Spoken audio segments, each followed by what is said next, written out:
बहुत ही हर्ष का विषय है कि आज हमारे इंदौर की इस पावन भूमि पे कृषि को महत्व देते हुए आपने जो कृषि संवाद कार्यक्रम किया उसके लिए हम आपका बहुत बहुत आभार व्यक्त करते हैं। और ये निश्चित हम ये मानते हैं कि इससे हमारा आने वाला जो किसानों का भविष्य है वो उज्जवल होगा।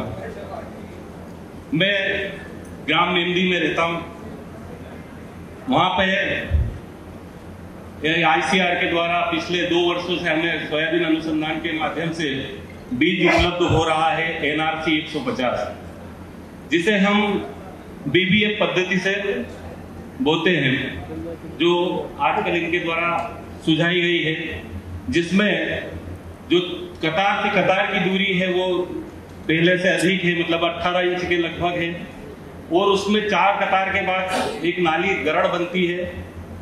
उससे हमें यह सुविधा हुई कि जो अधिक बारिश होती है तो वो गरड़ के माध्यम से बाहर हो जाता है, या जब कम पानी होता है तो कम पानी में भी वो हम पानी देने के वो काम आती है। हमें इसमें निश्चित ही अब ये कहीं न कहीं घाटे की फसल जैसी होती जा रही है, तो हमें बहुत मंथन करना पड़ेगा, क्योंकि सोयाबीन का कोई विकल्प हमारे पास नहीं है। सोयाबीन ही हमारी एक मात्र ऐसी फसल है जो हम बारिश में लेके उसके बाद हम आलू बोते हैं और आलू के बाद प्याज बोते हैं। आप तो हमारे भाग्य विधाता हो, आपने हमें नर्मदा का पानी देकर हमारे किस्मत को चमका दिया। हमें बहुत तकलीफ थी, हम पीने के पानी से भी मोहताज थे। आपने तो इस मध्य प्रदेश का जो भाग्य लिखा है वो स्वर्णिम है, हम उसके लिए आजीवन आपके ऋणी रहेंगे। और आप जब राष्ट्र के नेता बने तो हमें ये तब से हम निश्चिंत हो गए कि हमें लगा कि नहीं, अब हमारे बीच में से हमारे किसान पुत्र जो किसानों को किसानी को समझते हैं, किसानों को समझते हैं, वो उनके दुख दर्द को समझते हैं, उसके उपाय जानते हैं। हम पूरे देश के लोग जब से पूरा किसान वर्ग आपसे बहुत अपेक्षा लगा के बैठा है कि आप हमारे सब जो तकलीफें हैं उनको दूर करेंगे, क्योंकि हमारे देश की भी जो आर्थिक रीढ़ है वो कृषि ही है।